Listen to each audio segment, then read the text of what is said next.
Barack Obama, America's first black president. Who is Barack Obama? Born in Honolulu in 1961, Barack Obama went on to become president of the Harvard Law Review, and a U.S. Senator representing Illinois. In 2008, he was elected President of the United States, becoming the first African American Commander-in-Chief. He served 2 terms as the 44th President of the United States. Part 1, Early Life. Barack Hussein Obama II was born on August 4, 1961, in Honolulu, Hawaii. His mother, Ann Dunham, was born on an army base in Wichita, Kansas. During World War II, after the Japanese attack on Pearl Harbor, Dunham's father, Stanley, enlisted in the military and marched across Europe in General George Patton's army. Dunham's mother, Madeline, went to work on a bomber assembly line. After the war, the couple studied on the GI Bill, bought a house through the federal housing program, and after several moves, ended up in Hawaii. Obama's father, Barack Obama Sr., was born of Luo ethnicity in Nyanza Province, Kenya. Obama Sr. grew up herding goats in Africa, and eventually earned a scholarship that allowed him to leave Kenya, and pursue his dreams of going to college in Hawaii. While studying at the University of Hawaii at Manoa, Obama Sr. met fellow student Ann Dunham, and they married on February 2, 1961. Barack was born 6 months later. As a child, Obama did not have a relationship with his father. When his son was still an infant, Obama Sr. relocated to Massachusetts, to attend Harvard University and pursue a Ph.D. Obama's parents officially separated several months later and ultimately divorced in March 1964, when their son was 2. Soon after, Obama Sr. returned to Kenya. In 1965, Dunham married Lolo Soetoro, a University of Hawaii student from Indonesia. A year later, the family moved to Jakarta, Indonesia, where Obama's half-sister, Maya Soetoro Ng, was born in 1970. Several incidents in Indonesia left Dunham afraid for her son's safety and education, so at the age of 10, Obama was sent back to Hawaii to live with his maternal grandparents. His mother and half-sister later joined them. Part 2, Education. While living with his grandparents, Obama enrolled in the esteemed Punahou Academy. He excelled in basketball and graduated with academic honors in 1979.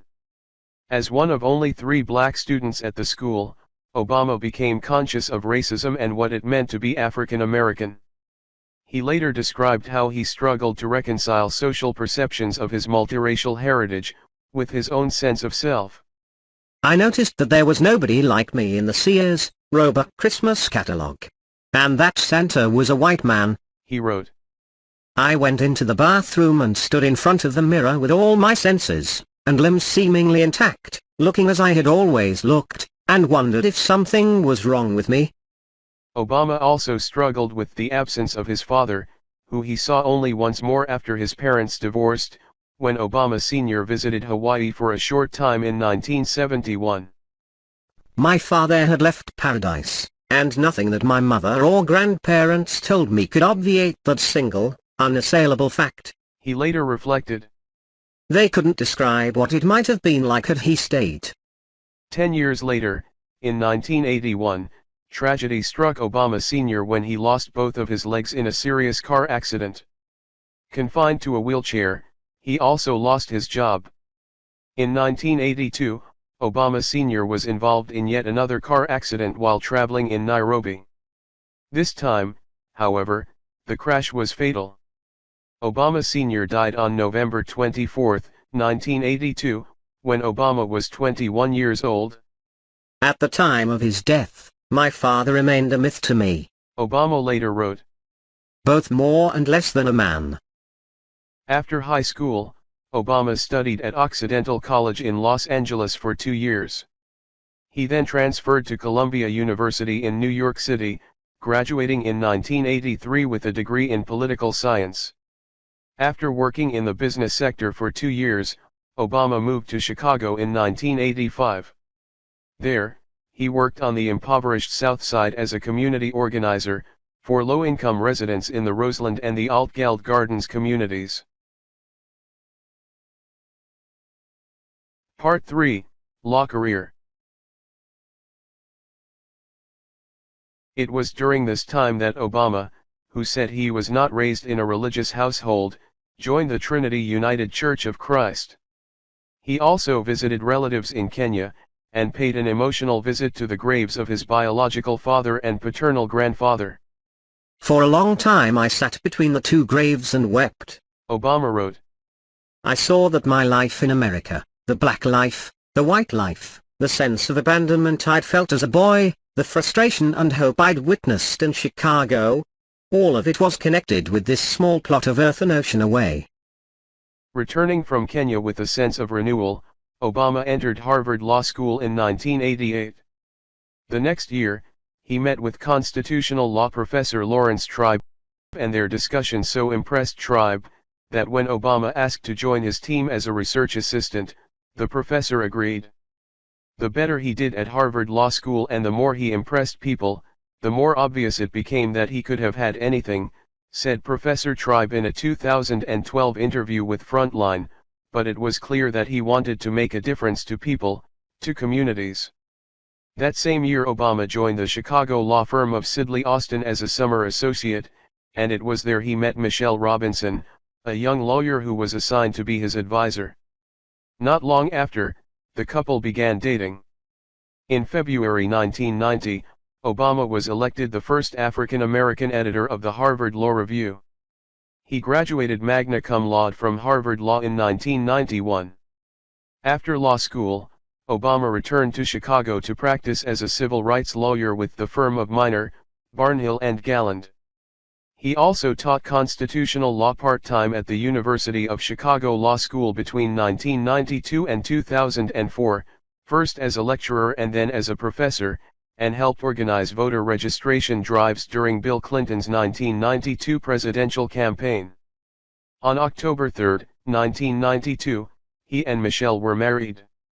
They moved to Kenwood, on Chicago's South Side, and welcomed 2 daughters several years later, Malia, born 1998, and Sasha, born 2001. Part 4, Entry into Illinois Politics. Obama published an autobiography, Dreams from My Father, A Story of Race and Inheritance, in 1995. The work received high praise from literary figures such as Toni Morrison, and has since been printed in more than 25 languages, including Chinese, Swedish, and Hebrew. The book had a second printing in 2004, and was adapted for a children's version. The audiobook version of Dreams, narrated by Obama, received a Grammy Award for Best Spoken Word Album in 2006.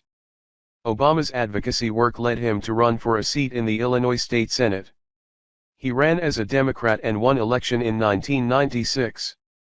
During his years as a state senator, Obama worked with both Democrats and Republicans to draft legislation on ethics, as well as expand health care services, and early childhood education programs for the poor. He also created a state-earned income tax credit for the working poor. As chairman of the Illinois Senate's Health and Human Services Committee, Obama worked with law enforcement officials to require the videotaping of interrogations and confessions in all capital cases after a number of death row inmates were found to be innocent. In 2000, Obama made an unsuccessful Democratic primary run for the U.S. House of Representatives seat held by 4-term incumbent candidate Bobby Rush. Undeterred, he created a campaign committee in 2002, and began raising funds to run for a seat in the U.S. Senate in 2004. With the help of political consultant David Axelrod, Obama began assessing his prospects for a Senate win. Following the September 11 attacks in 2001, Obama was an early opponent of President George W. Bush's push to go to war with Iraq. Obama was still a state senator, when he spoke against a resolution authorizing the use of force against Iraq during a rally at Chicago's Federal Plaza in October 2002. I am not opposed to all wars. I'm opposed to dumb wars, he said. What I am opposed to is the cynical attempt by Richard Perlin, Paul Wolfowitz and other armchair, weekend warriors in this administration, to shove their own ideological agendas down our throats, irrespective of the costs in lives lost and in hardships borne. Despite his protests, the Iraq War began in 2003. Part 5, U.S. Senate Career. Encouraged by poll numbers, Obama decided to run for the U.S. Senate open seat vacated by Republican Peter Fitzgerald. In the 2004 Democratic primary, he defeated multimillionaire businessman Blair Hull and Illinois Comptroller Daniel Hines with 52% of the vote. That summer, he was invited to deliver the keynote speech in support of John Kerry, at the 2004 Democratic National Convention in Boston. Obama emphasized the importance of unity and made veiled jabs at the Bush administration, and the diversionary use of wedge issues. After the convention, Obama returned to his U.S. Senate bid in Illinois. His opponent in the general election was supposed to be Republican primary winner Jack Ryan, a wealthy former investment banker. However, Ryan withdrew from the race in June 2004, following public disclosure of unsubstantiated sexual deviancy allegations by his ex-wife, actress Jeri Ryan. In August 2004, diplomat and former presidential candidate Alan Keyes accepted the Republican nomination to replace Ryan. In 3 televised debates, Obama and Keyes expressed opposing views on stem cell research, abortion, gun control, school vouchers, and tax cuts. In the November 2004 general election, Obama received 70% of the vote to Keyes' 27%, the largest electoral victory in Illinois history. With his win, Obama became only the 3rd African American elected to the U.S. Senate since Reconstruction. Sworn into office on January 3, 2005, Obama partnered with Republican Senator Richard Lugar of Indiana on a bill that expanded efforts to destroy weapons of mass destruction in Eastern Europe and Russia. Then, with Republican Senator Tom Coburn of Oklahoma, he created a website to track all federal spending. Obama also spoke out for victims of Hurricane Katrina, pushed for alternative energy development, and championed improved veterans' benefits. His second book, The Audacity of Hope, Thoughts on Reclaiming the American Dream, was published in October 2006. The work discussed Obama's visions for the future of America, many of which became talking points for his eventual presidential campaign. Shortly after its release, the book hit #1 on both the New York Times and Amazon.com bestseller lists. Part 6, 2008 Presidential Election. In February 2007, Obama made headlines when he announced his candidacy for the 2008 Democratic presidential nomination. He was locked in a tight battle with former First Lady, and then U.S. Senator from New York Hillary Rodham Clinton. On June 3, 2008, Obama became the Democratic Party's presumptive nominee, after winning a sufficient number of pledged delegates during the primaries, and Clinton delivered her full support to Obama for the duration of his campaign. On November 4, 2008, Barack Obama defeated Republican presidential nominee John McCain, 52.9% to 45.7%, to win election as the 44th President of the United States, and the first African American to hold this office. His running mate, Delaware Senator Joe Biden, became vice president. Obama's inauguration took place on January 20, 2009. When Obama took office, he inherited a global economic recession, 2 ongoing foreign wars and the lowest ever international favorability rating for the United States. He campaigned on an ambitious agenda of financial reform, alternative energy, and reinventing education and healthcare, all while bringing down the national debt. Because these issues were intertwined with the economic well-being of the nation, he believed all would have to be undertaken simultaneously. During his inauguration speech, Obama summarized the situation by saying, "Today I say to you that the challenges we face are real. They are serious and they are many. They will not be met easily or in a short span of time. But know this, America, they will be met." Part 7, First 100 Days of the President. Between Inauguration Day and April 29, 2009, the Obama administration took action on many fronts. Obama coaxed Congress to expand health care insurance for children, and provide legal protection for women seeking equal pay. A $787 billion stimulus bill was passed to promote short-term economic growth. Housing and credit markets were put on life support, with a market-based plan to buy U.S. banks' toxic assets. Loans were made to the auto industry, and new regulations were proposed for Wall Street. Obama also cut taxes for working families, small businesses, and first-time home buyers. The president also loosened the ban on embryonic stem cell research, and moved ahead with a $3.5 trillion budget plan. Over his first 100 days in office, President Obama also undertook a complete overhaul of America's foreign policy. He reached out to improve relations with Europe, China, and Russia and to open dialogue with Iran, Venezuela and Cuba. He lobbied allies to support a global economic stimulus package. He committed an additional 21,000 troops to Afghanistan, and set an August 2010 date for withdrawal of nearly all U.S. troops from Iraq. In more dramatic incidents, he ordered an attack on pirates off the coast of Somalia, and prepared the nation for a swine flu outbreak. He signed an executive order banning excessive interrogation techniques, and ordered the closing of the military detention facility at Cuba's Guantanamo Bay within a year, a deadline that ultimately would not be met. For his efforts, the Nobel Committee in Norway awarded Obama the 2009 Nobel Peace Prize. Part 8, 2010, State of the Union. On January 27, 2010, President Obama delivered his first State of the Union speech. During his oration, Obama addressed the challenges of the economy, proposed a fee for larger banks, announced a possible freeze on government spending in the following fiscal year, and spoke against the Supreme Court's reversal of a law capping campaign finance spending. He also challenged politicians to stop thinking of re-election, and start making positive changes. He criticized Republicans for their refusal to support any legislation and chastised Democrats for not pushing hard enough to get legislation passed. He also insisted that, despite obstacles, he was determined to help American citizens through the nation's current domestic difficulties. "We don't quit. I don't quit," he said.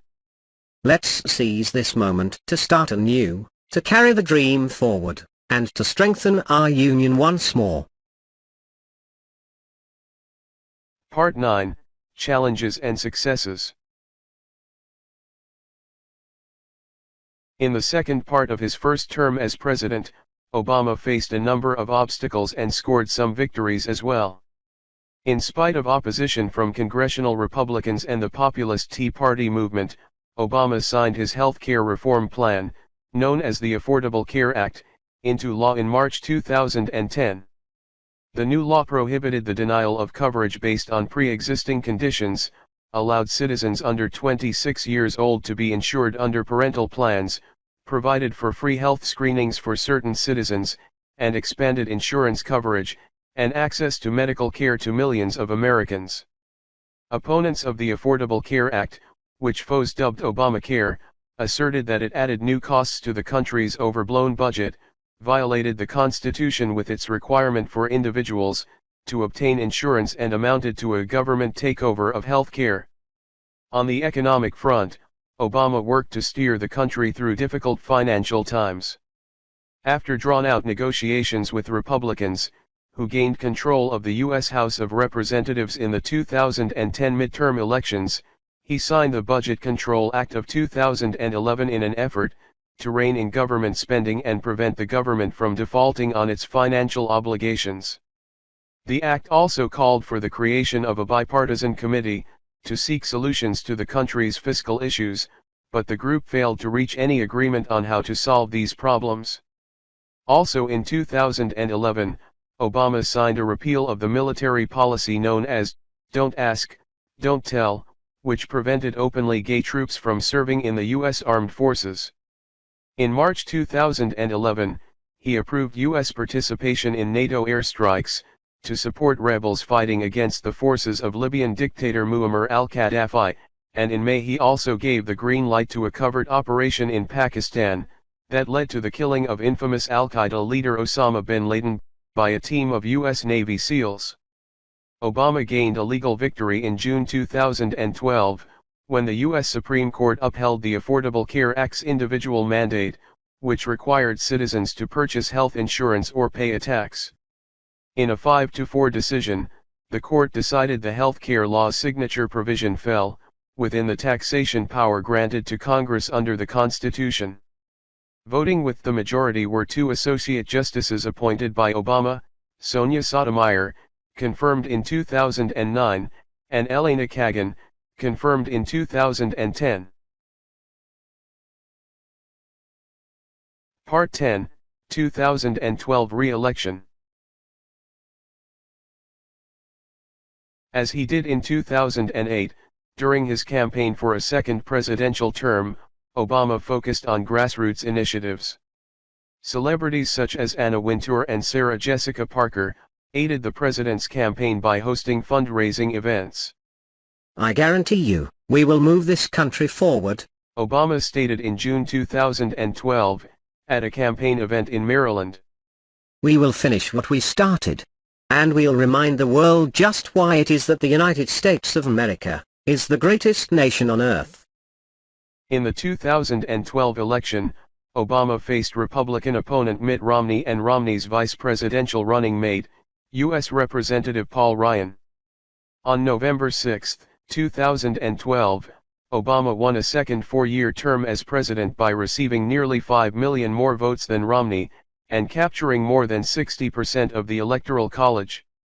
Nearly 1 month after President Obama's re-election, the nation endured one of its most tragic school shootings to date, when 20 children and 6 adults were shot to death at the Sandy Hook Elementary School in Newtown, Connecticut, on December 14, 2012. 2 days after the attack, Obama delivered a speech at an interfaith vigil for the victims in Newtown, and discussed a need for change in order to make schools safer, while alluding to implementing stricter gun control measures. "These tragedies must end," Obama stated. "In the coming weeks, I'll use whatever power this office holds to engage my fellow citizens, from law enforcement, to mental health professionals, to parents and educators, in an effort aimed at preventing more tragedies like this. Because what choice do we have? We can't accept events like these as routine. Are we really prepared to say that we are powerless in the face of such carnage, that the politics are too hard?" Obama achieved a major legislative victory on January 1, 2013, when the Republican-controlled House of Representatives approved a bipartisan agreement on tax increases and spending cuts. In an effort to avoid the looming fiscal cliff crisis, the Senate voted in favor of the bill earlier that day. The agreement marked a productive first step toward the president's re-election promise of reducing the federal deficit, by raising taxes on the extremely wealthy, individuals earning more than $400,000 per year and couples earning more than $450,000, according to the bill. Prior to the bill's passage, in late 2012, tense negotiations between Republicans and Democrats over spending cuts and tax increases became a bitter political battle, until Vice President Joe Biden managed to hammer out a deal with Republican Senate Minority Leader Mitch McConnell. Obama pledged to sign the bill into law.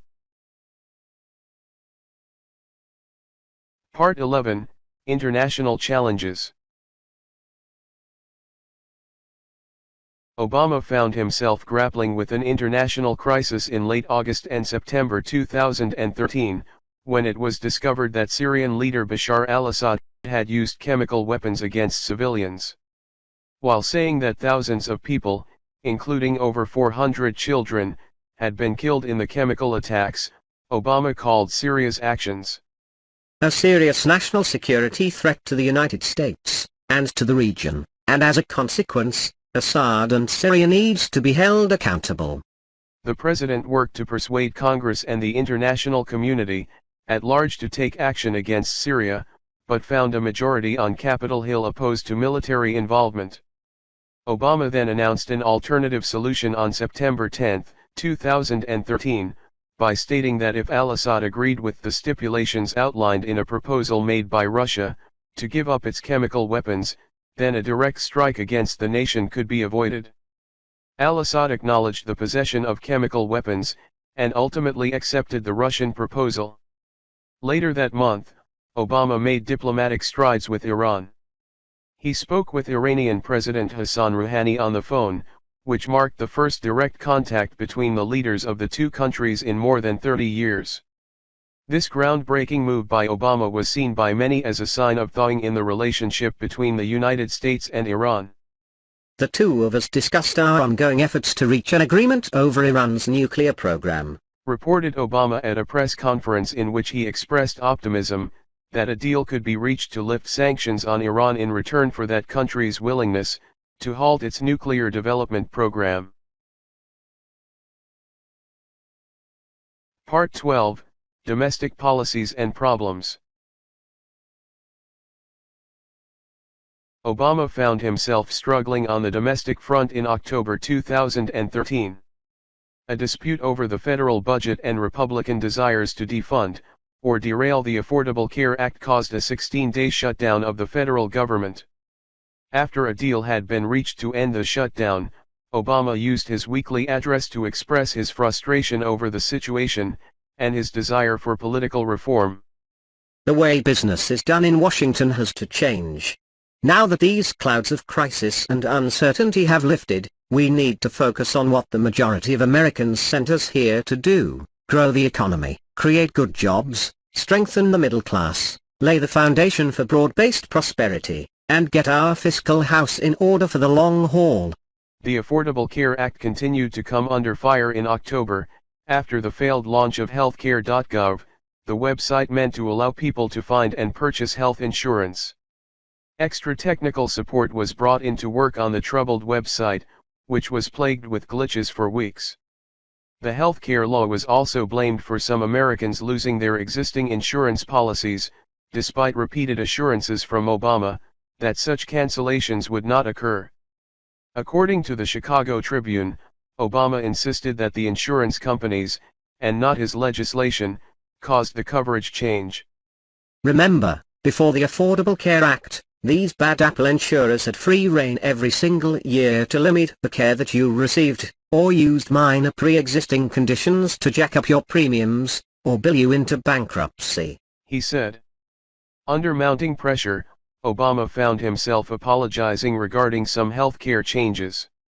In an interview with NBC News, he said of those who lost their insurance plans, "I am sorry that they are finding themselves in this situation, based on assurances they got from me." Obama pledged to find a remedy to this problem, saying, "We are going to do everything we can to deal with folks who find themselves in a tough position as a consequence of this."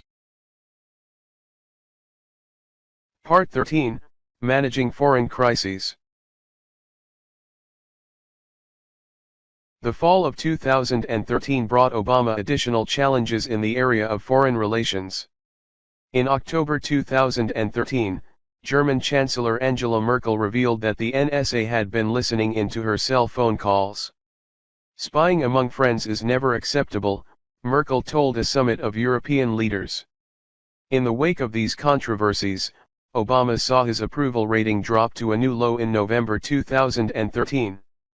Only 37% of Americans polled by CBS News approved of the job he was doing as president, while 57% disapproved of his handling of the job.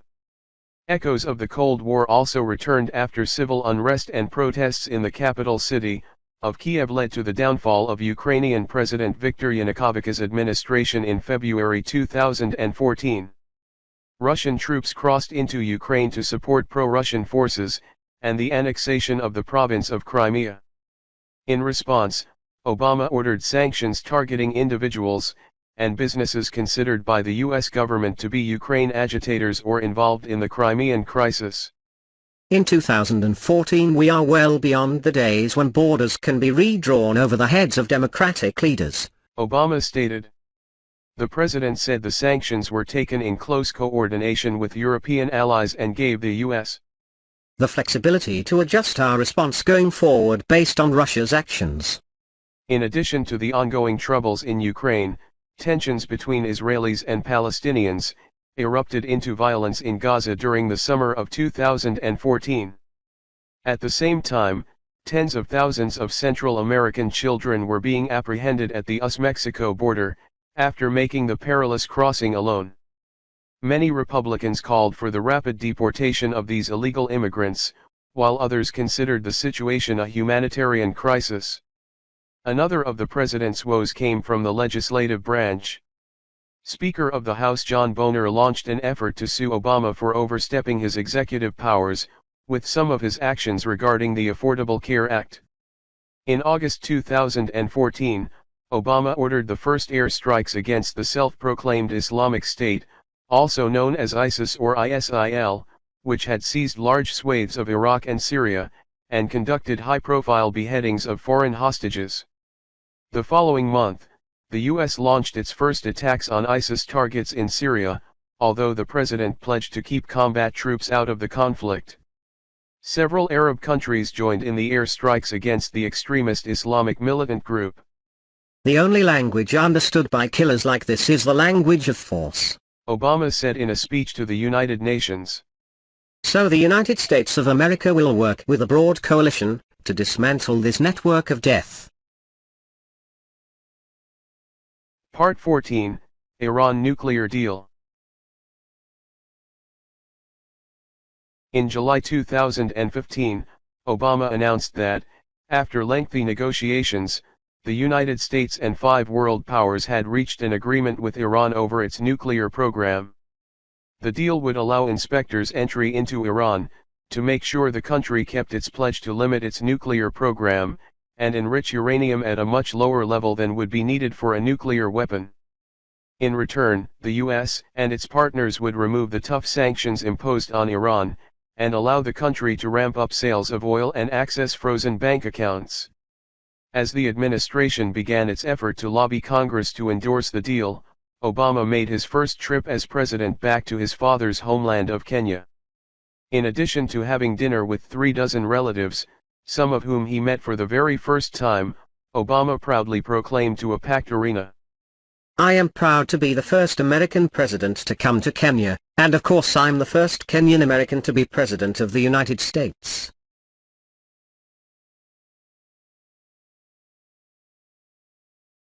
Part 15, Clean Power Plan. In August 2015, the Obama administration announced the Clean Power Plan, a major climate change plan aimed at reducing greenhouse gas emissions, the first ever national standards to limit carbon pollution from coal-burning power plants in the United States. President Obama called the plan the single most important step that America has ever made in the fight against global climate change. The plan calls for aggressive Environmental Protection Agency regulations, including requiring existing power plants to cut carbon dioxide emissions 32% from 2005 levels by 2030, and use more renewable energy sources like wind and solar power. Under the regulations, states will be allowed to create their own plans to reduce emissions, and are required to submit initial plans by 2016, and final versions by 2018. Critics quickly voiced loud opposition to the plan, including Kentucky Senator Mitch McConnell, the Republican Majority Leader, who sent a letter to every governor in the United States, urging them not to comply with the regulations. States and private companies, which rely on coal production for their economic livelihoods, are also expected to legally challenge the plan. Despite the backlash from those sectors, President Obama remained steadfast in his bold action to address climate change. "We've heard these same stale arguments before," he said in an address from the White House. "Each time they were wrong." He added, "We're the first generation to feel the impact of climate change, and the last generation that can do something about it." Part 16, 2015 Paris Climate Conference. In November 2015, Obama further demonstrated his commitment to environmental issues as a primary player in the international 21 Colombian pesos summit held outside of Paris, France. Addressing the gathered representatives of nearly 200 countries, Obama acknowledged the United States' position as the second largest climate polluter, and the nation's primary responsibility to do something about it. The resulting Paris Agreement requires all participating nations to reduce greenhouse gas emissions in an effort to limit the rise of global temperatures over the ensuing century, and also to allocate resources for the research and development of alternative energy sources. President Obama praised the agreement for establishing the enduring framework the world needs to solve the climate crisis, and pledged that the United States would cut its emissions more than 25% by 2030. In September 2016, the United States and China, the two largest emitters of greenhouse gases, announced that their countries would ratify the Paris Agreement. 1 month later, on October 5, 2016, the United Nations announced that the agreement had been ratified by a sufficient number of countries to allow it to take effect starting on November 4, 2016. Speaking from the Rose Garden at the White House, President Obama said, "Today, the world meets the moment, and if we follow through on the commitments that this Paris Agreement embodies, history may well judge it as a turning point for our planet. One of the reasons I ran for this office was to make America the leader in this mission." He continued, adding he was hopeful the historic agreement could make a difference. "This gives us the best possible shot to save the one planet we've got." On June 1, 2017, President Donald Trump, Obama's successor who was elected in November 2016, made good on his campaign promise to withdraw from the Paris Climate Agreement. With his decision, the United States joined Syria and Nicaragua as the only three countries to reject the accord. "In order to fulfill my solemn duty to protect America and its citizens, the United States will withdraw from the Paris Climate Accord but begin negotiations to re-enter either the Paris Accord or an entirely new transaction on terms that are fair to the United States," President Trump said in a speech from the White House Rose Garden. "We're getting out. And we will start to renegotiate and we'll see if there's a better deal. If we can, great. If we can't, that's fine." Former President Obama responded in a statement, "The nations that remain in the Paris Agreement will be the nations that reap the benefits in jobs and industries created. I believe the United States of America should be at the front of the pack. But even in the absence of American leadership, even as this administration joins a small handful of nations that reject the future, I'm confident that our states, cities, and businesses will step up and do even more to lead the way, and help protect for future generations the one planet we've got." Part 17, Final Year in Office. Entering his final year as President of the United States, in early January 2016, Obama held a press conference to announce a new series of executive orders related to gun control. Citing examples such as the 2012 mass shooting at Sandy Hook Elementary School in Connecticut, the president shed tears as he called on Congress and the gun lobby to work with him to make the country safer. His measures, which have met with vehement opposition from members of both the Republican and Democratic parties, as well as gun advocacy groups such as the NRA, would implement more thorough background checks for gun buyers, stricter governmental oversight and enforcement of gun laws, better information sharing regarding mental health issues as related to gun ownership and investment in gun safety technology. According to a 2015 Gallup poll, most Americans favor some kind of stricter regulations of gun sales. Shortly after the press conference, on January 12, 2016, Barack Obama delivered what would be his final State of the Union address. Diverging from the typical policy prescribing format, Obama's message for the American people was centered around themes of optimism in the face of adversity, asking them not to let fears about security, or the future get in the way of building a nation that is clear-eyed and big-hearted. This did not prevent him from taking thinly disguised jabs at Republican presidential hopefuls, for what he characterized as their cynical rhetoric, making further allusions to the rancor and suspicion between the parties, and his failure as president to do more to bridge that gap.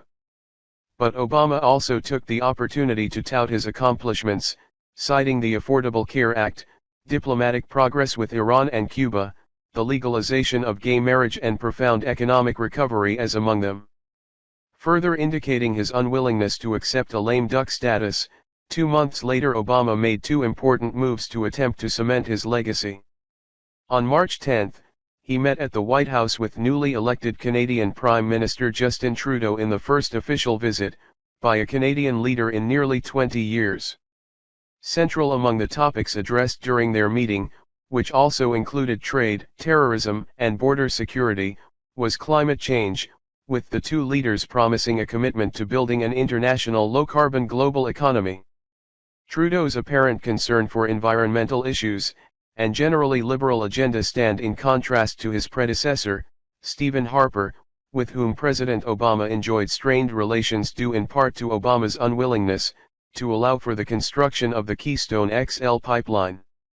A week after his meeting with Trudeau, Obama held a press conference at the White House to present 63-year-old U.S. Court of Appeals Chief Judge Merrick Garland as his nominee for the Supreme Court seat vacated with the unexpected death of conservative stalwart Antonin Scalia. Though Garland is considered a moderate consensus candidate, his nomination was immediately rebuffed by leaders of the Republican Party, who have repeatedly stated their intention to block any nominee put forward by President Obama, fearing that such a confirmation would tip the balance toward a more liberal-leaning court. In an allusion to the political standoff, President Obama closed his remarks about Garland by saying, "I am fulfilling my constitutional duty. I'm doing my job. I hope that our senators will do their jobs, and move quickly to consider my nominee." During his presidency, Obama already filled 2 seats in the Supreme Court, with Sonia Sotomayor and Elena Kagan, though both were confirmed when there was a Democratic majority Senate. Leaving the Senate to weigh their options, regarding his nomination of Merrick, President Obama set out on a historic mission to Cuba on March 20. The first sitting American president to visit the island nation since 1928, Obama made the 3-day visit accompanied by First Lady Michelle Obama and their daughters Malia and Sasha. Obama's visit was part of a larger program to establish greater cooperation between the two countries, the foundations of which were laid in late 2014, when Obama and Cuban President Raúl Castro announced the normalizing of diplomatic relations for the first time since 1961. At the top of the agenda during the milestone meeting between the two leaders were human rights, the US's economic embargo on Cuba and Guantanamo Bay. Following their first conversation at the Palace of the Revolution, Castro and Obama held a joint press conference broadcast on state television, during which they fielded questions from the press. While they acknowledged its complexities, both also professed a shared optimism about the road ahead. Part 18, Life After the White House. After leaving the White House, the Obama family moved to a home in the Colorama neighborhood of Washington, D.C., to allow their youngest daughter Sasha to continue school there. On January 30, 2017, the former president released his first statement, after leaving office in support of the widespread demonstrations, protesting President Trump's executive order that called for extreme vetting, to keep radical Islamic terrorists out of the United States of America. The order banned immigrants from Iraq, Syria, Iran, Sudan, Libya, Somalia, and Yemen for at least 90 days, and temporarily suspended the entry of refugees for 120 days. As a result, immigrants and refugees from predominantly Muslim countries, traveling to the U.S. were detained at U.S. airports, sparking protests around the country. Former President Obama's office released a statement in which a spokesman said that, the president fundamentally disagrees with the notion of discriminating against individuals because of their faith or religion. The statement also underscored Obama's support of American citizens getting involved in the country's democracy. President Obama is heartened by the level of engagement taking place in communities around the country. Citizens exercising their constitutional right to assemble, organize, and have their voices heard by their elected officials, is exactly what we expect to see when American values are at stake. In November 2017, Obama again demonstrated his commitment to constitutional issues, by reporting to jury duty. Because of his ownership of a home in Chicago, he was called to the Richard J. Daley Center in his former hometown, though he left after one day without being selected to serve. Obama embarked on a three-nation tour in late fall 2017, meeting with such heads of state as President Xi Jinping of China and Prime Minister Narendra Modi of India. While in India, journalists took note of his seeming swipe at President Trump with his "think before you tweet" comment. A few days later, at a private event in Paris, the former president noted that more women should be promoted to positions of power as men seem to be having some problems these days. Returning stateside in December, Obama spoke at a Chicago gathering of mayors and municipal officials from around the world, who pledged to sign the Chicago Climate Charter, part of efforts to push back against President Trump's declaration that he would withdraw the U.S. from the Paris Agreement. In this environment right now, it's easy sometimes to feel discouraged, and feel as if people are talking past each other, said Obama. This is where the particular talents of mayors come in. Because first of all, you are used to dealing with folks who can sometimes be unreasonable. You are accustomed to having to deal with the realities in front of you and take action, not just talk about it.